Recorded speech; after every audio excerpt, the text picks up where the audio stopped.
My name is Fo Min, and I am a novice monk here. And this is, first of all, a great honor to be able to get the chance to talk to you in this way. Let's see. I've been thinking about this because as I left last week, Roshi said, well, maybe we'll have you do the talk this week. So I've had a little bit of time to think about this. And I think what I'm going to do is work with the title of The Great Truth of Zen in 8 words. Now, of course, I'm not going to tell you what those 8 words are right away because I've got a talk to give. So, my story kind of, it starts a long, long time ago when I was a boy, and I was a student at a Catholic school. And I was a pretty serious student because I wanted to be one of 2 things when I grew up. Sandy Koufax, I know he's a Jew, or a Jesuit priest. Those were the 2 things that I wanted to be. And then things happened to kind of make me wonder about my Catholicism. And one of those things was the idea of original sin. This idea that we're born with a sin, and that if we don't become baptized, we'll carry that sin with us our entire life, and it will very likely result in our eternal damnation in the fires of hell. And as an 8 or 9-year-old boy, I thought, well, that's not very fair. And then, my family moved away. I stopped going to a Catholic school, went to a public school, and it's all really been downhill since then. Until about around my 60th birthday, which was about 7 years ago, coming up on it, when I came up here and saw the monks and met Roshi and had a definite affinity for this place and these people. And at that time, the center was a little bit different. If you've been in the Sangha hall down here, you walk in now and you open the door and there are there's primarily a counter there that has some very nice stuff that you can buy. There are teachings in there. There's books. There's malas that Kamang has made. There's all kinds of nice stuff there. When I first came here, you walked in the door and it was books. It was books on both sides of the door. And as a novice not even a novice, as an individual who hadn't really had much information on Buddhism, it was like a banquet. There were books everywhere, all on Buddhism and other religious ideas, and they were all interesting books. And so I went through the books and was looking for something, and I recognized some titles of some sutras, and I recognized some titles of some authors, and then there was a book there that was just unusual, given all the other books that were there. It was, first of all, it was rather thin. It was a slender, tall volume, and it was big. It was that size, 8.5 by 11. It had a very nice cover on it. I opened it up. From the minute I opened it up, I could tell it was a handmade book.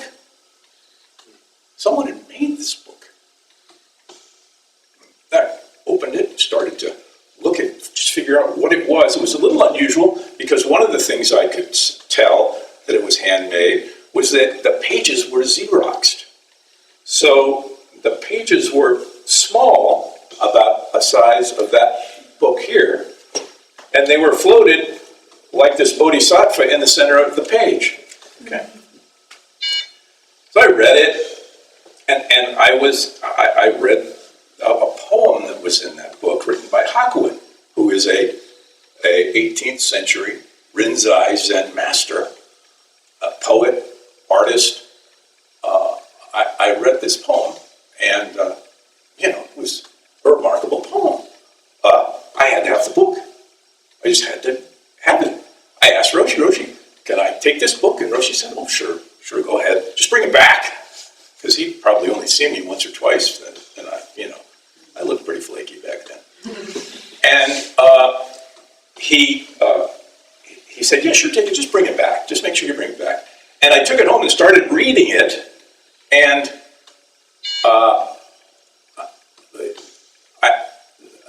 I was horrified because a page fell out of it. One page came out, and then another page started coming out. So I called them, on the phone and said, Roshi, that book you gave me, it's kind of coming undone a little bit. I have some tape. I can tape it back together again if you want me to. And Roshi's just like, yeah, sure, whatever you want to do, try and fix it. Sure, yeah, that's a good idea. Great, fine. Talk to you later, bye. So I ended up taping it back together very gently and bringing it back up the next weekend because I found the book for sale, not in its handcrafted version, right? And it's a book called A First Zen Reader.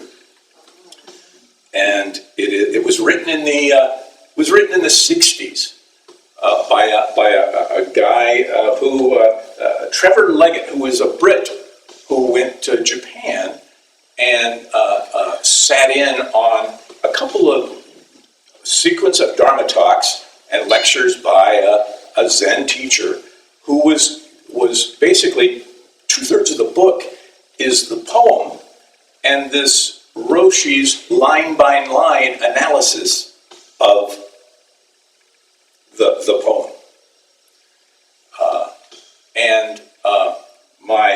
My thinking on the whole thing was, it really jump-started my deep feeling for Buddhism. I was so moved by it that I then began to figure out how I could commit it to memory, just because it was that good to me.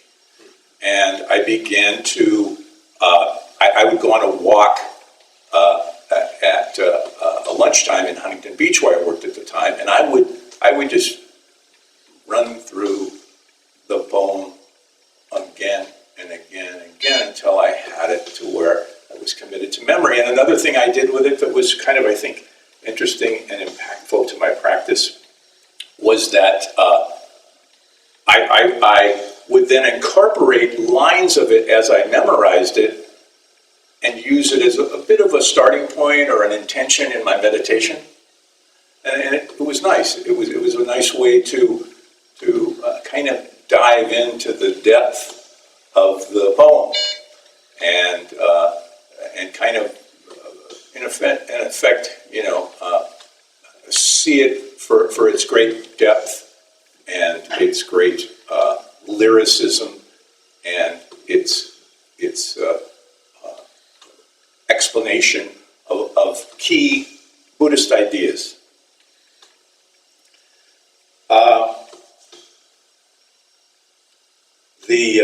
And rather than, I guess, keep you waiting, I'm going to read the poem. Okay. Now, the important words, the great truth of Buddhism. Well, Hakuin knew what he was doing. He was going to write a masterful poem, but unlike me, a novice, he figured out, I'm going to lead with the most important line in the poem. So if you've hung in this long, you don't have as much time to go as you think. But I'm going to read it to you anyway.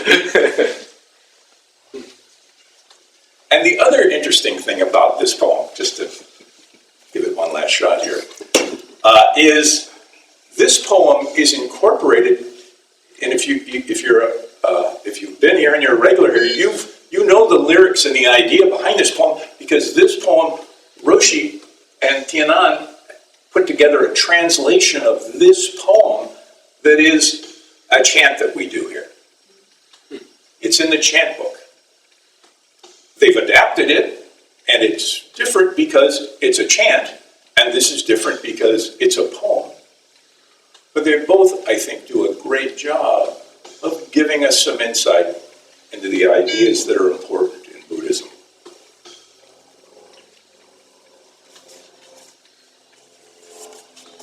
So now you're probably ready for the words, right? This is called, in this book it's called the Song of Meditation, but our chant book it's called the Song of Zazen. And that may be the original title of the poem. You know, the English translator may have gone a little bit overboard on the whole thing.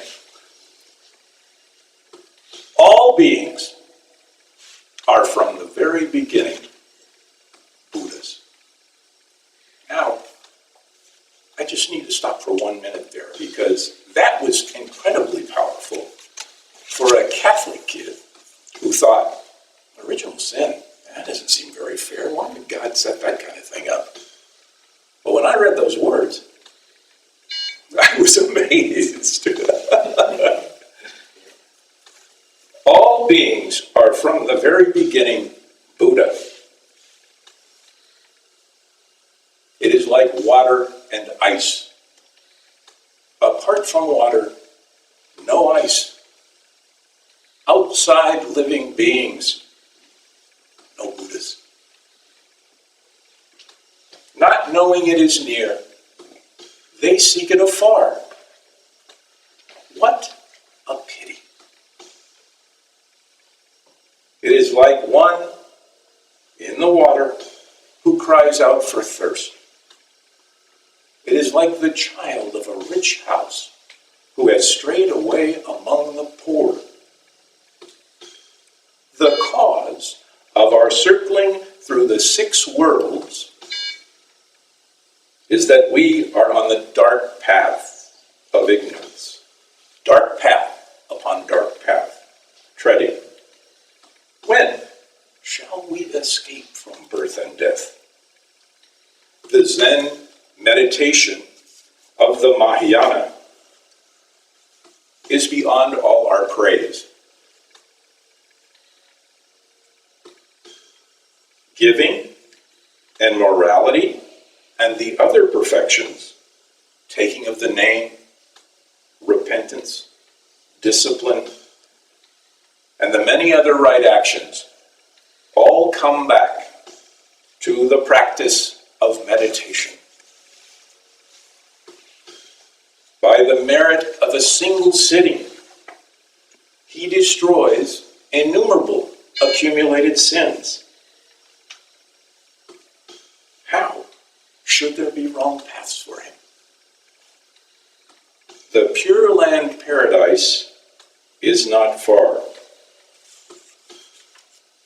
When, in reverence, this truth is heard even once, he who praises it and gladly embraces it has merit without end.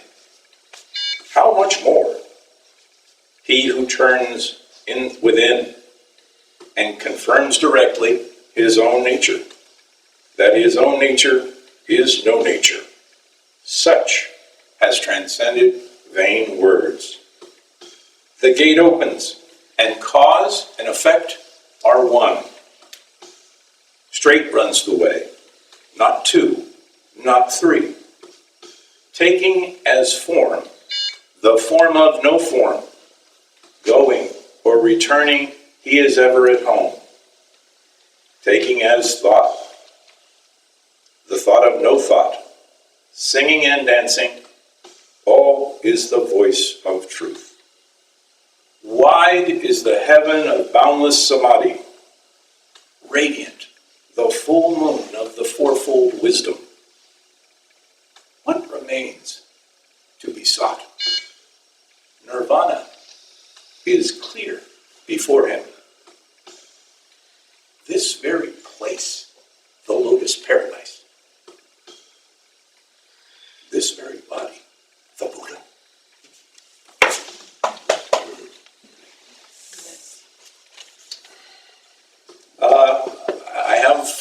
minutes or so, would love to hear if you have a question or a comment.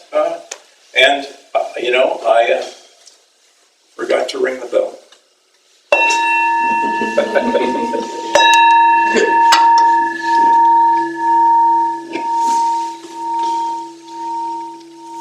Did you return and fix the bird? I did the best I could do to fix it, and I did return it to Roshi. And I don't know where it is because now the library is down in the monks' quarters. Oh. It's been moved from the Sangha hall, but it's still open to everybody, and you can go down there. And if you ever want to just look at an incredible collection of information and knowledge, a lot of people I know in the group have been down there. It's a great spot. It's just been moved from there down, but I did a little bit of cataloging, not as much as Roshi or Tam Mung have done, with regard to cataloging all those books before they put them in there 3 or so years ago. That project went on for a couple of years. But I've not been able to find the book again, so I don't know what happened to it. Maybe the book didn't exist. Maybe it's all just some